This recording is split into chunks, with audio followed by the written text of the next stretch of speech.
नमस्कार, आप देख रहे हैं न्यूज इंडिया। आपके साथ मैं हूं निदा अहमद। रात के 8 बजने वाले हैं और 8 बजे हम लेकर के आते हैं पूरे दिन भर का हॉट टॉपिक और उस हॉट टॉपिक का पूरा एनालिसिस करते हैं।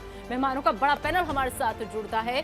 तो आज हमारा जो टॉपिक है वो है इंडिया निकालेगा मणिपुर का समाधान। जी हाँ, मणिपुर के लोग दिल्ली की तरफ देख रहे हैं। मणिपुर के लोग संसद से समाधान की उम्मीद कर रहे हैं। मणिपुर की हालात में अभी भी बहुत सुधार नहीं है। संसद के अंदर, संसद के बाहर शक्ति प्रदर्शन चरम पर है। कोई किसी से कम नहीं दिखना चाहता। केंद्र राज्य की तमाम कोशिशों के बावजूद मणिपुर शांत नहीं हो रहा है। राज्य सरकार की तमाम कोशिशों के बावजूद मणिपुर के हालात संभल नहीं रहे हैं। अब दिल्ली की सियासी गलियारों से खबर ये आ रही है कि विपक्षी गठबंधन इंडिया के सांसद 29 और 30 जुलाई को मणिपुर जाएंगे, हिंसा प्रभावित इलाकों का दौरा करेंगे। अब ऐसे में सवाल ये उठता है कि मणिपुर पर सड़क से संसद तक शक्ति प्रदर्शन कब तक, और सवाल ये भी कि क्या अब इंडिया निकालेगा मणिपुर पर समाधान। इन्हीं सवालों पर करेंगे चर्चा, लेकिन उससे पहले देखिए हमारी ये खास रिपोर्ट। मणिपुर में चर्चा हो, चर्चा हो, चर्चा हो। मणिपुर पर सड़क से संसद तक शक्ति प्रदर्शन, सत्ता पक्ष विपक्ष के बीच शहमाद। अब इंडिया निकालेगा मणिपुर पर समाधान। मणिपुर के लोग दिल्ली की तरफ देख रहे हैं। मणिपुर के लोग संसद से समाधान की उम्मीद कर रहे हैं। मणिपुर की हालात में अभी भी बहुत सुधार नहीं है। बेशक पिछले 15 दिनों में किसी की मौत की खबर नहीं है, लेकिन तनाव अभी भी बहुत ज्यादा है। वहीं सियासी दलों का समाधान से ज्यादा जोर सियासत पर दिखता है। मणिपुर हिंसा पर सियासत जरूर गरमाई हुई है। संसद के अंदर, संसद के बाहर शक्ति प्रदर्शन चरम पर है। कोई किसी से कम नहीं दिखना चाहता। अब दिल्ली की सियासी गलियारों से खबर आ रही है कि विपक्षी गठबंधन इंडिया के सांसद 29 और 30 जुलाई को मणिपुर जाएंगे, हिंसा प्रभावित इलाकों का दौरा करेंगे, शांति का पैगाम देंगे और हिंसा पर विराम लगाएंगे। आपको बता दें कि 3 मई से मणिपुर अशांत है। मणिपुर का 2 सबसे बड़ा सामाजिक तबका आमने सामने है। मैतेई कुकी एक दूसरे के खिलाफ खड़े हैं। केंद्र और राज्य सरकार की तमाम कोशिश के बावजूद मणिपुर शांत नहीं हो रहा। राज्य सरकार की तमाम कोशिश के बावजूद मणिपुर के हालात संभले नहीं संभल रहे। कहीं न कहीं से कुछ ऐसी खबर आ जाती है जिससे मणिपुर फिर उबल पड़ता है। मणिपुर की आबोहवा में फिर जहर घुल जाता है। मई से जुलाई तक 140 से ज्यादा मौतें हो चुकी हैं। हिंसक घटनाओं में 300 से ज्यादा लोग घायल हो चुके हैं। अभी तक लगभग 5000 हिंसक घटनाएं हो चुकी हैं। 50,000 से ज्यादा लोगों को अपने घर छोड़कर कहीं और जाना पड़ा। दिल्ली में मणिपुर मामला संसद में गूंज रहा है। संसद के अंदर बाहर मणिपुर मसले पर घमासान मानसून सत्र में लगातार देखने को मिल रहा है। बेशक केंद्र की सरकार मणिपुर सरकार की तरफ सख्त कार्रवाई की बात कह रही हो, मगर विपक्ष बख्शने के मूड में बिल्कुल भी दिखाई नहीं देता। विपक्ष के हंगामे की वजह से संसद का कामकाज ठप हो गया। विपक्ष इस मुद्दे पर चर्चा की मांग कर रहा है। विपक्ष सदन में पीएम मोदी के बयान की मांग कर रहा है, जबकि सत्ता पक्ष की तरफ से बार बार कहा जा रहा है सरकार चर्चा के लिए तैयार है। बावजूद इसके हंगामा शांत होने के आसार नजर नहीं आते। मणिपुर स्टेट जल रहा है और उसके बाद में अब उसके बाजू के जो स्टेट्स हैं, मेघालय, मिजोरम, इसको भी अब वहां भी आग लग रही है। तो ये पूरे नॉर्थ ईस्ट का मामला है और इसका जो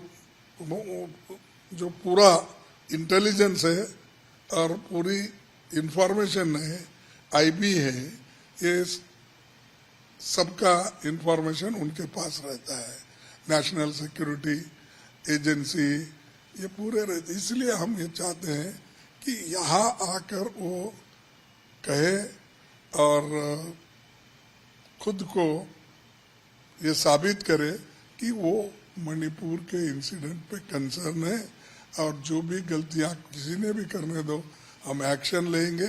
आज जरूरत है मणिपुर की महिलाओं के साथ खड़े होने की, और इसलिए हम लोग ये अपना प्रोटेस्ट, ये अपना आंदोलन जारी रखेंगे। मैं अभी भी भारत के प्रधानमंत्री से अनुरोध कर रहा हूँ कि आप आइए और सदन में बताइए कि आप कैसे वहाँ पे शांति की बहाली करेंगे। वहाँ तो डबल इंजन की सरकार है, प्रदेश में भी बीजेपी है, देश में भी बीजेपी है। मणिपुर मामले पर सड़क से लेकर संसद तक घमासान जारी है, लेकिन इस सियासी लड़ाई में मणिपुर का हित कितना हावी है कहना मुश्किल है। इस लड़ाई में मणिपुर कम 2024 को चुनावी महासंग्राम की झलक ज्यादा दिखाई पड़ती है। चर्चा हो भाई, चर्चा हो। Bureau report, news India.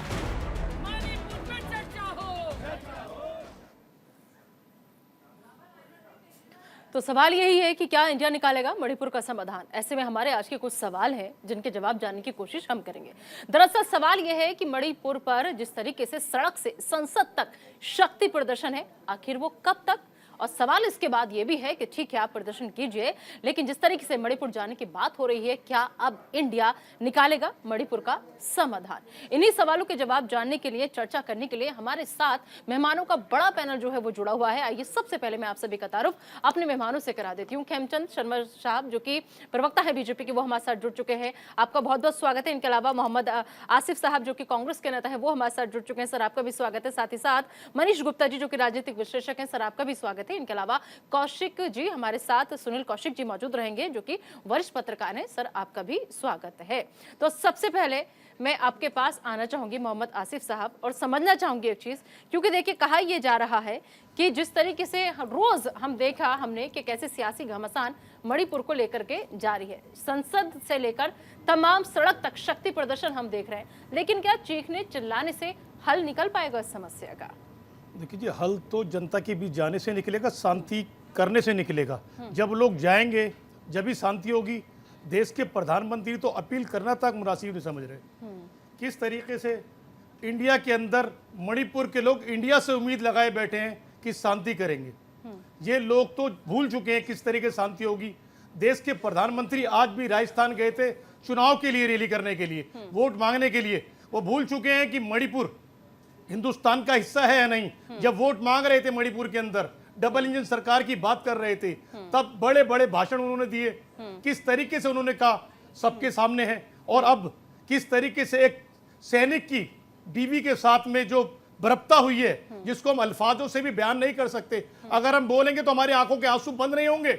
ये महिलाओं के साथ जो अत्याचार भाजपा कर रही है, भाजपा के शासनकाल के अंदर हो रहा है, इसकी जिम्मेदार सिर्फ सरकार है। और किस तरीके से जो शख्स कारगिल के अंदर हमारे लिए जान तक देने के लिए तैयार रहता है, उसी वो शख्स अपनी बीवी को आज बचा नहीं पाता। एक सवाल का जवाब दीजिए फिर बीजेपी से। आपका जो वहां जाने का मकसद है, तमाम एमपीज जाएंगे, वहां जाकर के आप क्या क्या करेंगे, मुझे ये जानना है।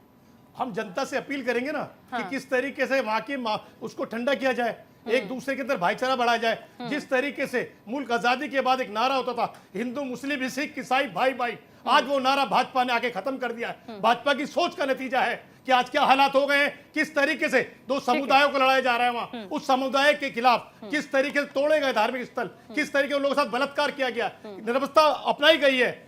ये इसको साथ में लोगों को बैठाल के बात की जाएगी। बातचीत एक रास्ता है, शांति एक रास्ता है। वो हमारे भाई हैं, हमारी बहनें हैं, वो हमारा हिस्सा है, एक बाजू है हमारी। वो अलग बात है, भाजपा उस बाजू को काटने में लगी पड़ी है। लेकिन हम हिंदुस्तान के अंदर, इंडिया के अंदर, मणिपुर जो है वो देश का हिस्सा नहीं है, या फिर आप लोगों का भी कोई डेलीगेशन, आपकी भी कोई तैयारी मणिपुर जाने की, कोई अपडेट? निधा जी, मणिपुर देश का हिस्सा है, अभिन्न अंग है। और जितना डेवलपमेंट भारतीय जनता पार्टी की सरकार ने वहाँ पे किया है या नॉर्थ ईस्ट में किया है, उतना पहले कभी नहीं हुआ। ये है डेवलपमेंट सर, ये है जो 4 महीने होने को आ रहे हैं, जल रहा है, सुलग रहा है, तरह तरह की वीडियो सामने आ रही है, जिसका एक महिला होने के नाते मैं जिक्र भी नहीं कर सकती आपसे। ये है डेवलपमेंट आपका, ये कल्चर है भाजपा का। खेमचंद शर्मा जी। दा जी, मैंने आपको भी सुना और कांग्रेस के नेता को भी सुना। फिर भी आप मेरे को बात रखने देंगे तो लोगों को भी समझ में आएगा। बोलिए। तो मणिपुर में समस्या है क्या? ये समस्या अभी पिछले 2-4 साल पुरानी है? नहीं, ये समस्या बहुत पुरानी है और पहले भी वहाँ पे हिंसा हुई है। इवन हमारी सरकार को वहाँ पे बमबारी करवानी पड़ी।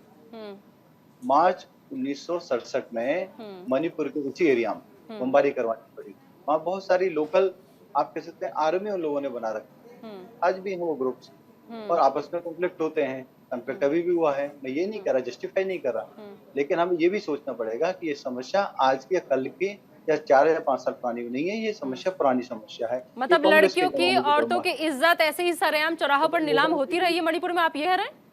आप बहुत अच्छे एंकर हैं, कृपया बीच में कट करेंगे तो ये इतना सेंसिटिव मैटर है। सर मैं लोगों को समझ नहीं पाई ना में आप क्या कह रहे हैं, अपनी बात जरा समझाइए। मेरे को बोलने दीजिए, नहीं हाँ, आपको बोलिए। कुछ आ जाएगा, जब पूरा सुनोगे तो समझ में आएगा, नहीं तो बोलिए ऐसे सर, नहीं बोलिए आएगा। बोलिए। और आपको विनम्र अनुरोध है कि मेरे को कंप्लीट करने दीजिए। अब रही बात, जिस घटना की बात कर रहे हैं उसकी हमने भी निंदा की है, उस पर कठोर कार्रवाई की जा रही है, लोगों को पकड़ा जा रहा है, जो दोषी है, इवन ये केस सीबीआई को दिया जाए इसकी भी बात की जा रही है। लेकिन मैं पूछना चाहता हूँ, जो सो कॉल्ड इंडिया है, जो सो कॉल्ड विपक्ष है, उसकी समस्या बहन बेटियों के साथ अत्याचार है या उनकी समस्या मणिपुरी का नाम उपयोग करके राजनीति करना है? अगर बहन बेटियों के अगेंस्ट अत्याचार है तो अत्याचार राजस्थान में भी हो रहा है, अत्याचार बंगाल में भी हो रहा है, अत्याचार छत्तीसगढ़ में हो रहा है, अत्याचार बिहार में हो रहा है, वो कम कैसे है?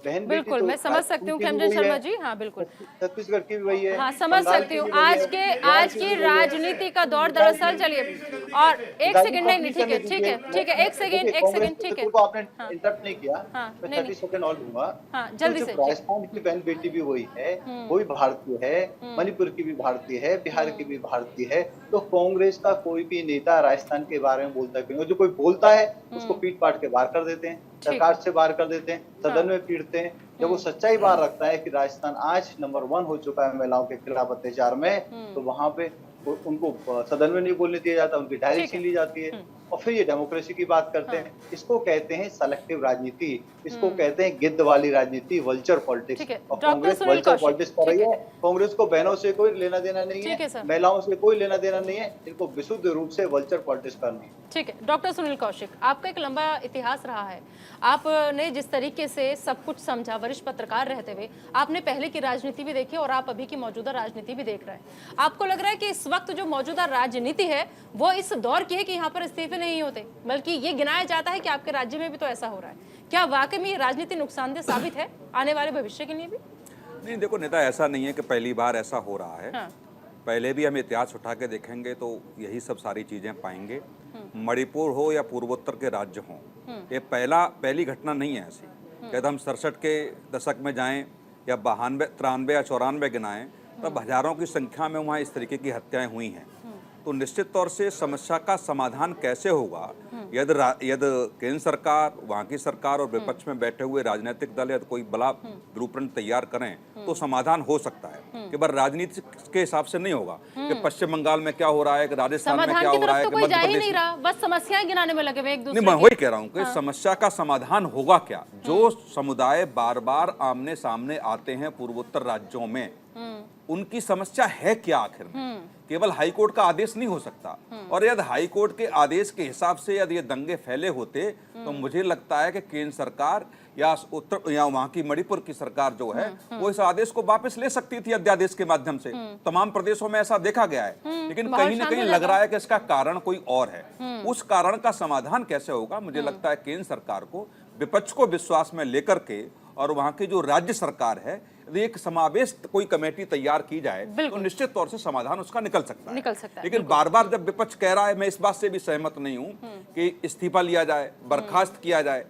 यदि विपक्ष ने कभी पिछले दंगों को लेकर के अपनी सरकार के खिलाफ कोई बड़ी कार्रवाई की होती तो निश्चित तौर से मान सकते थे कि आप सवाल खड़ा कर सकते हैं। यदि आपने कोई एग्जाम्पल सेट किया होता कि हमारे मणिपुर और पूर्वोत्तर के राज्यों में जो घटनाएं हुई वहां हमने तत्कालिक मुख्यमंत्री को बर्खास्त किया हो या इस्तीफा लिया हो, तो निश्चित तौर से आप मांग कर सकते हैं, हम लोग मांग कर सकते हैं, सिविल सोसाइटी के लोग मांग कर सकते हैं। लेकिन जो राजनीतिक दल मांग कर रहे हैं, मुझे लगता है कि यदि उन्होंने एग्जाम्पल सेट किया होता तो लगता निश्चित तौर से उनकी मांग जायज है। ठीक है, और हमारे साथ मनीष गुप्ता जी जो कि राजनीतिक विश्लेषक है। मनीष गुप्ता जी, एक राजनीतिक विश्लेषक होने के नाते आपको क्या लग रहा है कि महज सिर्फ और सिर्फ राजनीति जो है वो हो रही है, दरअसल मकसद जो है विपक्ष का वो महिलाओं को न्याय दिलाना नहीं बल्कि उनके नाम पर राजनीति करना है?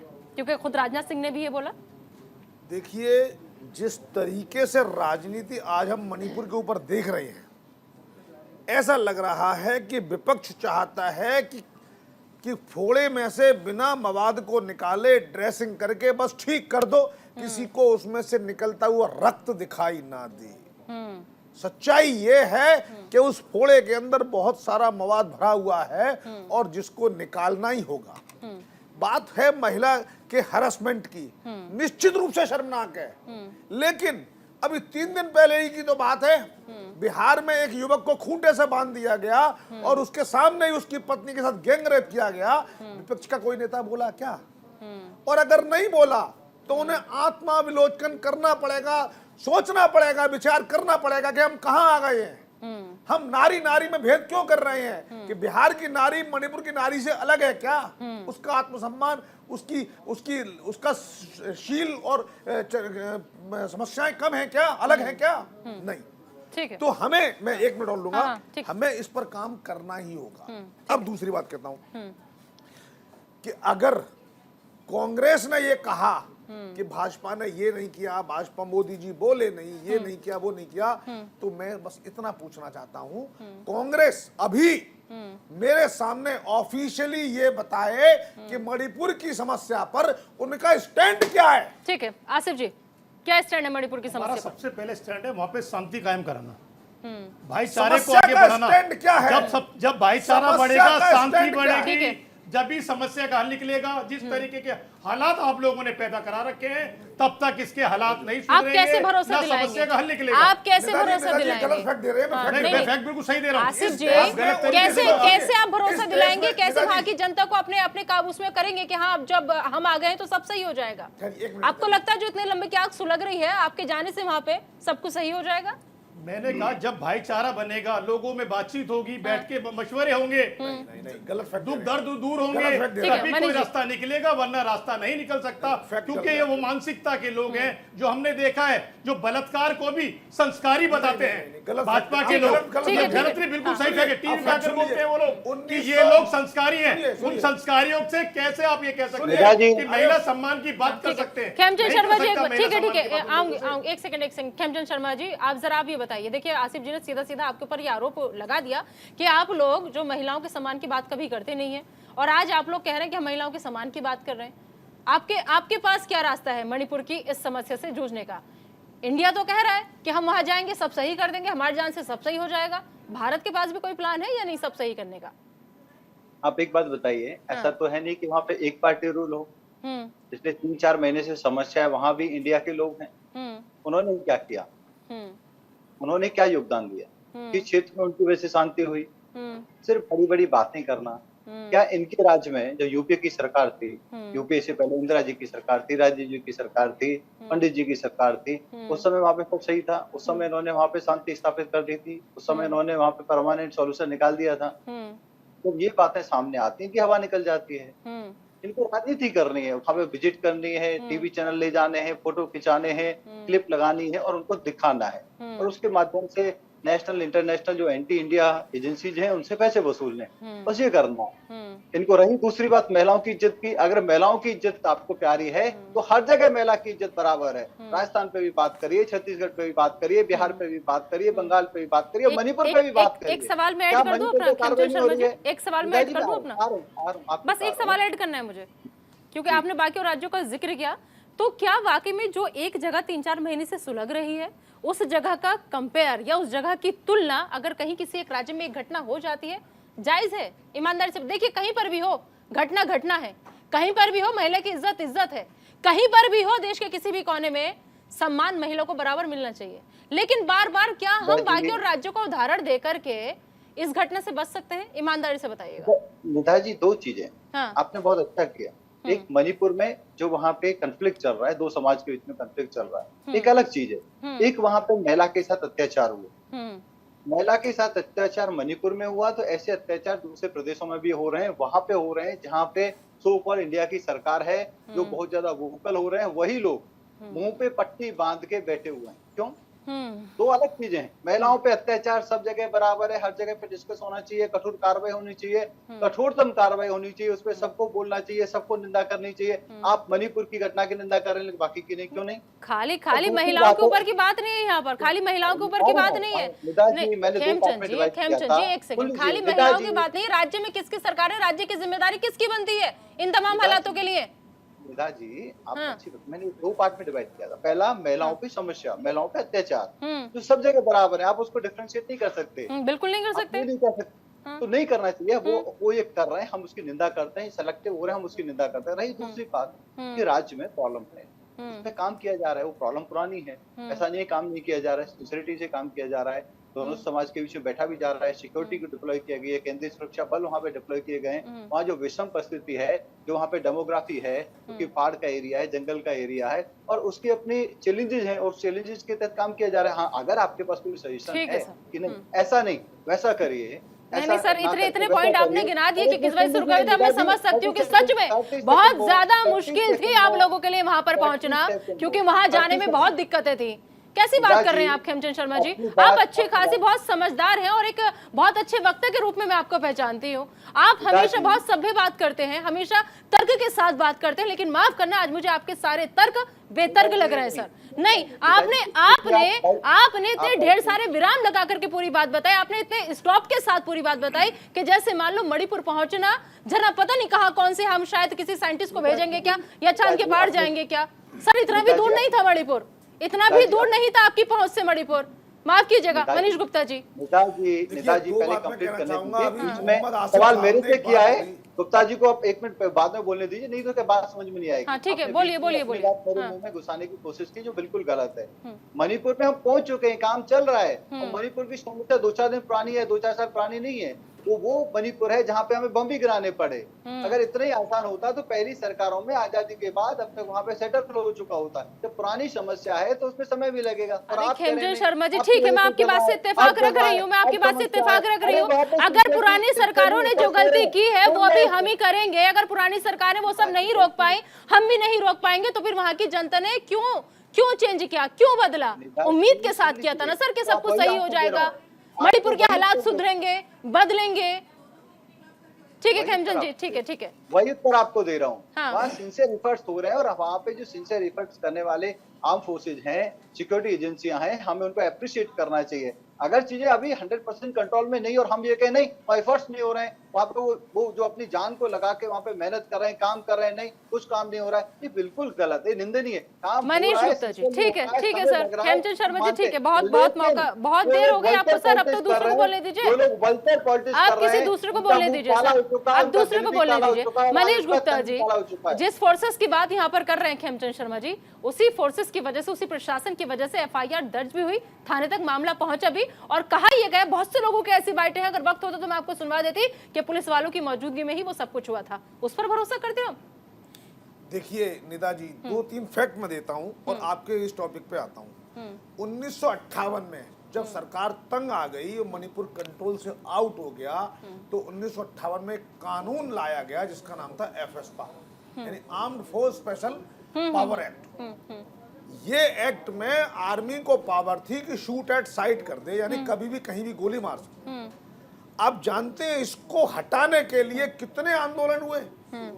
सालों के आंदोलन के बाद जब भाजपा की सरकार आई तो ये 2021 से 2023 तक मेजरली मणिपुर से, मिजोरम से, नागालैंड से FSPA को हटा लिया गया। इसका मतलब है कि पीस रिस्टोर हो रही थी स्लोली एंड ग्रेजुअली। अब क्या होता है, वहां पर एक मैतेई समाज है जिसको 100 सालों से वो हक नहीं मिला जिसके वो हकदार थे, बिल्कुल सिर्फ इसलिए कि वो इस देश के बहुसंख्यक हिंदू समाज से ताल्लुक रखते हैं और उनको अनुसूचित जनजाति का हिस्सा मिलना था, और वहां कन्वर्टेड क्रिश्चियंस लोगों को वो हिस्सा मिला, लेकिन हिंदुओं को नहीं मिला।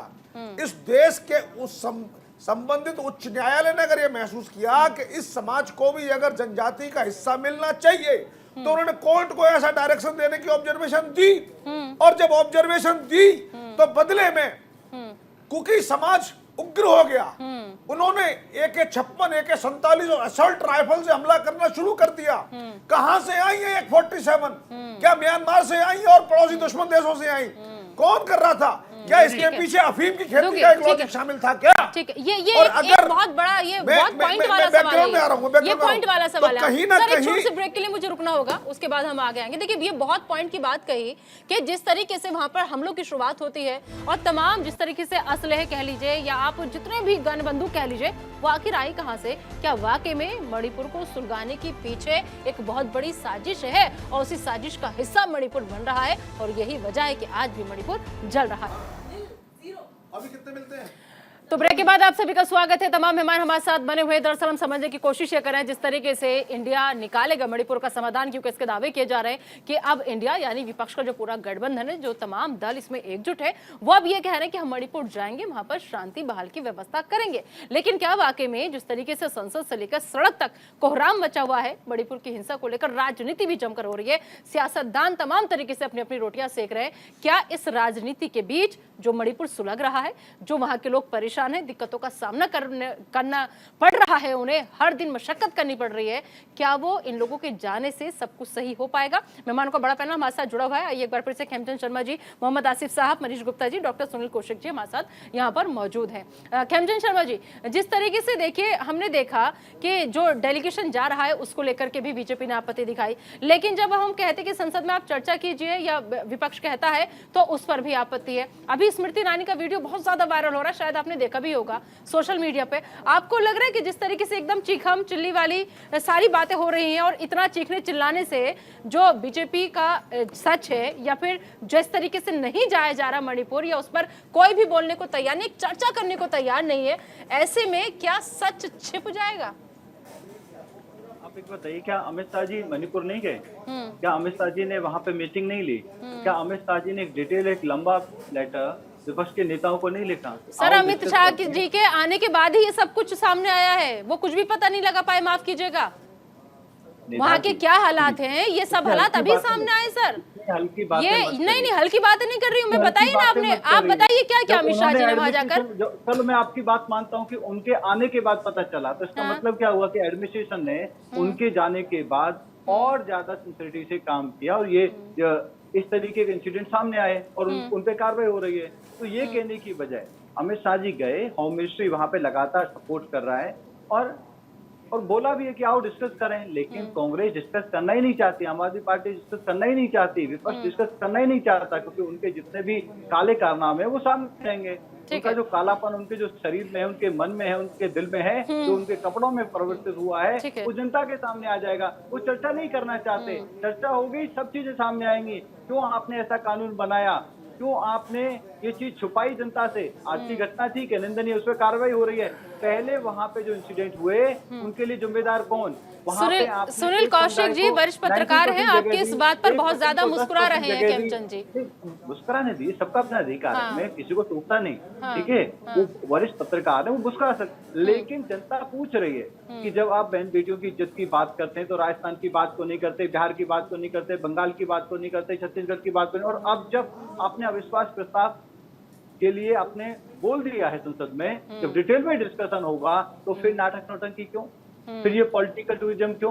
फिर ये वल्चर पॉलिटिक्स क्यों? ये सेलेक्टिव पॉलिटिक्स क्यों? ये सेलेक्टिव पॉलिटिक्स नहीं चलती। ठीक है, डॉक्टर सुनील कौशिक जी, कितने सहमत है खेमचंद शर्मा जी की बात से? देखो निधा जी, कुकी और मैतई समुदाय से केंद्र सरकार की 6 बार वार्ता हुई। देश जानना चाहता है क्या वार्ता हुई और कौन सा ब्लूप्रिंट तैयार हुआ उस वार्ता के बाद। 35,000 आर्मी के जवान वहां तैनात हुए, किसके कहने पर और कहां ये देश जानना चाहता है। दूसरी बात, 10 जिलों में अप्रैल के लास्ट मंथ में जाकर के 10 जिलों में गोली मारने के आदेश दिए गए थे और लगभग वीडियो वहीं से आ रहे हैं। क्या एक आध घटना हुई है ऐसी जहां गोली मारने से किसी की हत्या हुई हो या किसी ने उपद्रव किया हो तो पुलिस ने एक्शन लिया हो? चौथा सवाल यह है, क्या किसी बड़े अधिकारी पर, डीजीपी, प्रमुख सचिव गृह, चीफ सेक्रेटरी, किसी बड़े अधिकारी पर कार्रवाई हुई कि नहीं हुई? नहीं हुई तो क्यों नहीं हुई? इतना सब कुछ हो जाने के बावजूद भी भाजपा पश्चिम बंगाल, राजस्थान और छत्तीसगढ़ की बातें के इस देश में कब पश्चिम बंगाल पे बात नहीं हुई? सैकड़ों डिबेट तो मैं कर चुका हूं। बीजेपी के लोग गला फाड़ फाड़ के यहाँ चिल्लाते थे पश्चिम बंगाल में क्या हो रहा है। मैंने भी की है और खेमचंद शर्मा जी खुद कई बार डिबेट में मेरे साथ आए हैं। कह रहा हूँ, राजस्थान की तमाम घटनाओं पर यहाँ डिबेट हुई, लेकिन अब मणिपुर की घटना आ गई तो मणिपुर की घटना पे भी, सुनिए ना खेमचंद शर्मा जी, मणिपुर की घटना आई तो उस पर भी चर्चा होनी चाहिए। उसको पीछे ले जाने का काम क्यों कर रहे हो? क्या पश्चिम बंगाल में, राजस्थान में, तमाम प्रदेश में जो घटनाएं हुई, क्या बीजेपी ने वहां प्रदर्शन नहीं किए? क्या वहां की सरकारों को नहीं घेरा? क्या वहां के मुद्दों को लेकर के प्रेस कॉन्फ्रेंस आप लोगों ने नहीं की तो बता दीजिए। अब मणिपुर पर सवाल आता है तो आप ले जाना चाहते हो पश्चिम बंगाल, राजस्थान और छत्तीसगढ़ पर। आपकी सरकार है, बॉर्डर स्टेट है, 2014 से आपकी सरकार है। 30 कार्बाइन AK-47 बॉर्डर के अंदर घुस कैसे गई, और आपने 2014 से लेकर के 2023 तक 9 साल में क्या किया, ये केंद्र सरकार का काम है, प्रदेश सरकार छोड़ दीजिए। दूसरी बात, गृह मंत्री के जाने के बाद भी वहां घटनाएं नहीं रुकी, क्यों नहीं रुकी? खेमचंद शर्मा जी जल्दी से जवाब दीजिए, फिर इसके बाद मनीष गुप्ता जी के पास आऊंगी, क्योंकि आपने जिन हथियारों का जिक्र किया वो अपनी बात में कोट किया था। जी खेमचंद शर्मा जी।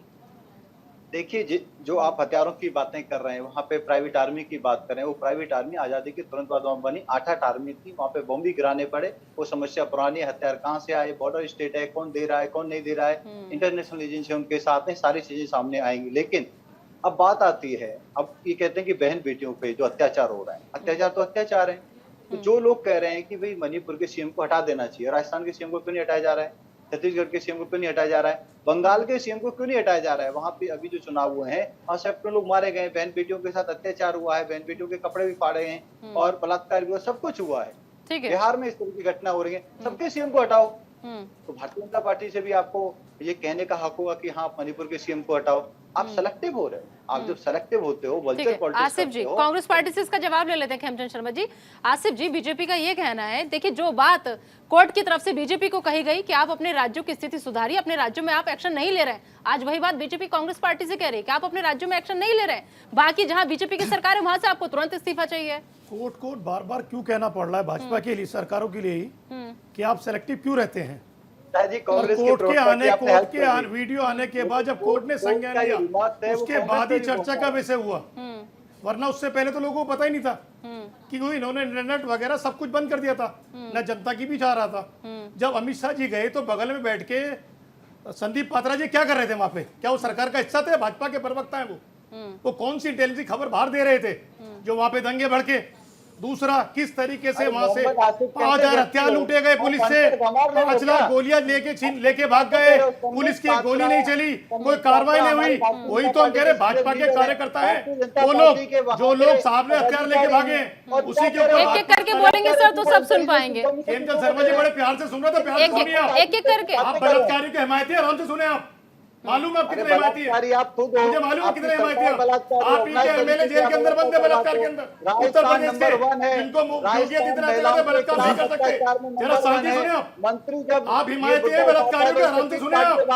बकून के साथ हथियार आप लुटवाते हैं, गोलियां आप लुटवाते हैं, ब्लेम दूसरों पे ठोकते हैं। आपकी मानसिकता का पता है, आपकी मानसिकता क्या है? आपकी मानसिकता ये है, ये संस्कारी लोग हैं, आप इसी की बात कर रहे हैं। आप जरा प्यार से सुने, अच्छा लगेगा। पर्सनल मत जाइए एक दूसरे पर, बेहतर होगा कि राज्य सरकार, केंद्र सरकार जिसकी जिम्मेदारी है सरकारों की, उन्हीं को घेरिए आप लोग उन्हीं को घेरिए। केंद्र सरकार से सवाल कीजिए, राज्य सरकार से सवाल कीजिए, वहां की मौजूदा स्थिति पर सवाल कीजिए। एक दूसरे पर अगर ऐसे पर्सनल चले जाएंगे तो सर फिर डिबेट का टाइम ही खत्म हो जाएगा, हम समझ ही नहीं पाएंगे। नहीं ठीक है नहीं ठीक है मनीष गुप्ता जी, ठीक है सर, शांत प्रभु शांत, ठीक है शांत। मनीष गुप्ता जी, राजस्थान हो, छत्तीसगढ़ हो, मणिपुर हो या फिर बंगाल हो, न्याय तो सभी जगह होना चाहिए ना। हम ये कह के अपना पल्ला कैसे झाड़ सकते हैं कि वहां ये नहीं हुआ तो हम क्यों करें? जिस तरीके से कांग्रेस के प्रवक्ता कह रहे हैं कि आप बलात्कारी हैं, तो मुझे बड़ा आश्चर्य। आपने लाइव, अच्छा रुकिए, अच्छा मैं बोलूं संस्कार है, अरे मैं बोलूं, तो रुकिए अभी सुना बोलिए, रुकिए अरे रुकिए भाई, रुकिए नहीं, मैं क्या बोलूंगा ये मैं डिसाइड करूंगा, नहीं आप नहीं करेंगे, ये मैं डिसाइड करूंगा। अब चुप रहिए आप, मैं बोलूंगा, मैं बोलूंगा, मेरी बात है। सुनिए, अभी जिस तरीके से लाइव डिबेट में आपने कहा कि आप बलात्कारी हैं, मुझे कोई आश्चर्य नहीं है कहने में, आरोप लगाना पार्टियों की कोशिश है, लेकिन इसी दिल्ली में कांग्रेस के नेता अपनी पत्नी को तंदूर में जला के टुकड़े टुकड़े करके जला देते हैं, आपका मुंह बंद रहता है। खैर पुरानी बात है, मैं क्यों चर्चा करूं, पर मैं ये समझता हूं कि मणिपुर की घटना शर्मनाक है, लेकिन जिस तरीके से इसको तूल पहुंचाया जा रहा है, मुझे ऐसा लगता है कि जो यूनिफॉर्म सिविल कोड पर चर्चा होनी थी उसको बैकएंड पे लाना है।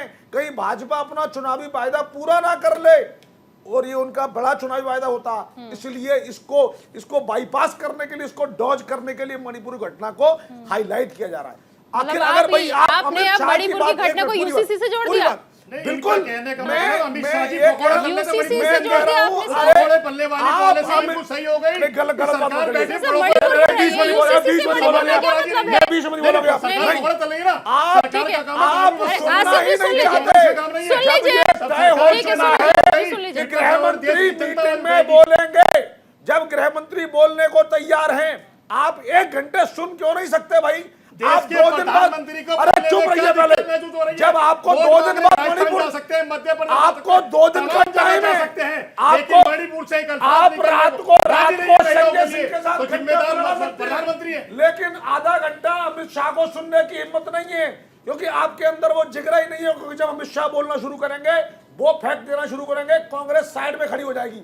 इसलिए कांग्रेस समझ चुकी है कि मणिपुर के मुद्दे को कैसे भी दूर करना ठीक है। होगा, इसलिए कन्फ्रंटेशन हटानी पड़ेगी। ठीक है, किसी डॉक्टर तरीके सुनील से कौशिक भागकर जी, मुद्दे क्या से वाकई बचना में होगा। अमित शाह इतनी बेहतर तरीके से अपने तर्क रख सकते थे और उसकी कमी हमारे देश के प्रधानमंत्री नरेंद्र मोदी के पास रही? आप इस बात से कितना इत्तेफाक रख रहे हैं? ये तो क्योंकि बड़े- मैं जहां तक जानती हूँ, एज ए गुड स्पीकर, बहुत अच्छे स्पीकर हैं हमारे प्रधानमंत्री।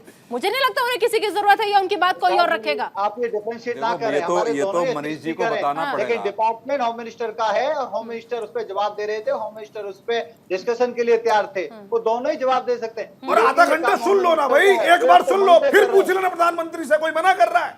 आधा घंटा सुन लो अमित शाह बोल ले, फिर कहो हम संतुष्ट नहीं है, उसके बाद प्रधानमंत्री जी बोलेंगे और जरूर बोलेंगे।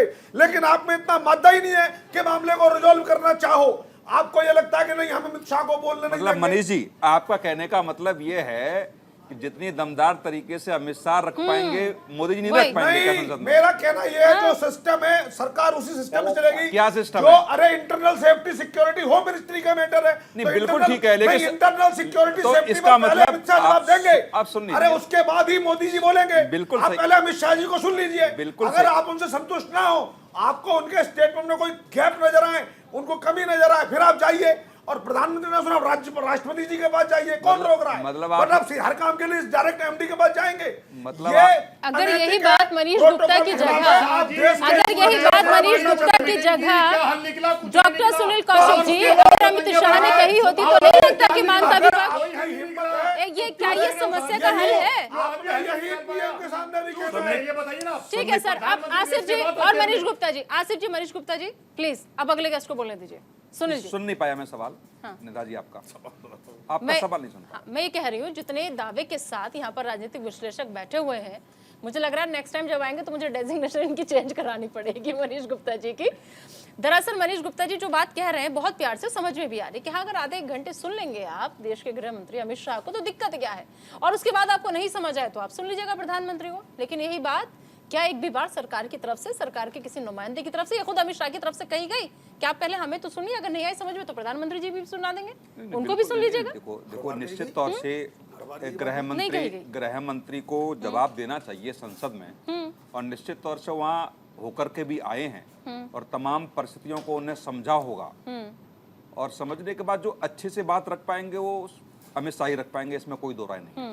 लेकिन विपक्ष की मांग है, दूसरी बार देखेंगे जब विदेश से लौट करके जब प्रधानमंत्री लेकिन क्या ये आते हैं, पॉसिबल है जो बात अमित शाह को पता हो अंदर की, वो बात देश के प्रधानमंत्री मोदी को ना पता हो? देखो एक सामने जाकर के जब आप घटना स्थल पर जाते हैं, घटना स्थल पर जाने के बाद जो चीजें देखते हैं, समझते हैं, कई बार वहाँ के मुख्यमंत्री से बात हुई है, तमाम सेना के अधिकारियों से वहाँ गृह मंत्री की बात हो रही होगी, और जहाँ तक मेरे पास भी इस बात के सूत्र हैं निदा जी, कि अभी जो अमित शाह जब बोलेंगे ना, तो अभी से नहीं बोलेंगे अमित शाह बोलेंगे जब से देश आजाद हुआ तब से लेकर के तमाम सरकारों की तुलना वो करेंगे, और फिर आकर के 2023 की घटना पे आएंगे। इस बात को लेकर के विपक्ष मुझे लगता है कि थोड़ा सा संकोच दिखा रहा है।